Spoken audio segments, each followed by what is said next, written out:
thing. When you get up and get these babies ready, when you bring them in to the Lord, so that God can minister to them. And so the call is to build a people that will have the understanding that it's not about you, it's about the future. And it's about responsibility that we brought these kids here.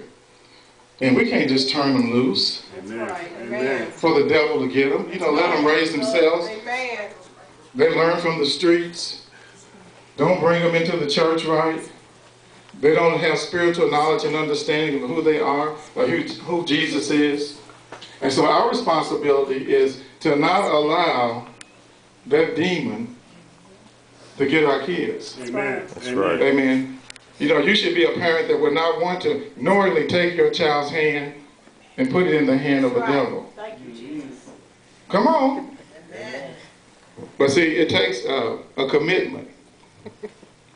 It takes commitment. That's right. Amen. You know, instead of, well, I don't care, I'm going to this concert tonight. Or I'm going to the club tonight. Or I'm going to get my drugs tonight. I'm going to get my new outfit tonight. Or I'm going to go see this man tonight. And the babies can make it the best way they can. Decisions that we made that were not based on our babies, but based on selfishness. It's time for us to change it. That's right. Amen. It really is. Right. Amen. You know, because they didn't ask to be brought here. Amen? Amen. And my heart has been stirred by the men's meeting yesterday, because we had an awesome meeting and we were honest with each other and we shared with each other in truth. And then God wouldn't let me shake it off. And I was wondering, I said, Lord, what do you want me to preach about? And he didn't give me anything. And he didn't give me anything. And then I watched this movie about this man who was struggling. And he was single. His wife walked out. He was a high-powered attorney, had plenty of money. But he had to make a decision between his son and his money. And at first he said, well, this is a once-in-a-lifetime opportunity. I can make hundreds of thousands of dollars. They'll hire me just like that. And he said, but I'll have to give up my son, and my son would have to go and be with my father. And he was fooling himself. He said, well, I can do this temporarily, but he knew it was permanent. So he called the people and took the job. And then, while he was gone, his ex-wife came and took the baby. See, she had walked out and left him with the baby. But while he was gone, she came and took the baby. And then he tried to fool himself, and he said, well, you know, I couldn't have raised him anyway. But that baby loved him. The mother, he didn't even have a close relationship with his mother. The father's the one who raised him. Amen. And the father's heart was broken. And then one night, she called and left a message on his machine. And she said, you need to send this little teddy bear FedEx. He's crying, I don't know what to do. I don't know what to do. And he jumped in his car and drove there, picked his baby up. She hugged the baby, walked out, left the baby. Oh, Jesus. Just like she done before. And the little baby said, Daddy, is Mommy coming back? He said, no, Mommy just said goodbye. Again. But see, she was selfish. Because there was some man that she said that she had. Amen? And see, that's the problems that we have. We meet some man or some woman and then put our babies on hold. Jesus.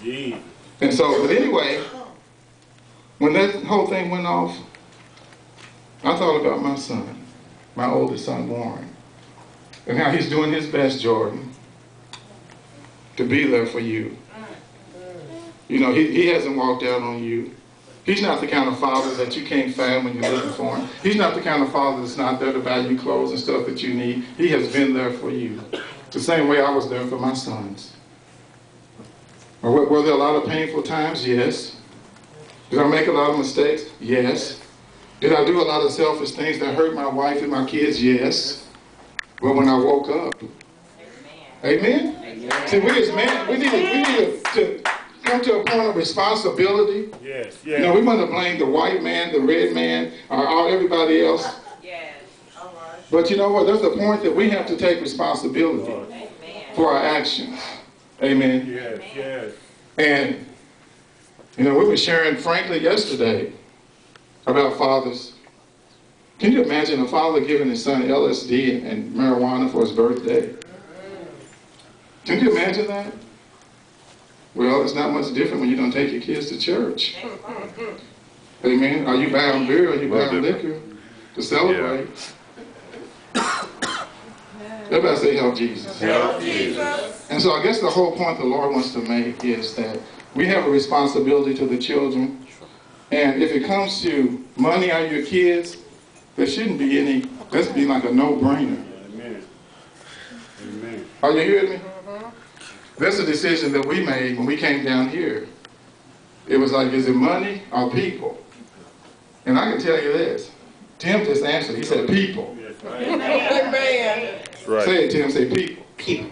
Amen. So, you know, there should always, if there's a decision between money or things and people, the answer is, People. the answer is, People. because Jesus proved that, didn't he? Yes, That's he right. did. Amen. And so we have to always remember to base our decisions on our children and on people before money every time. Yes. Amen. Are you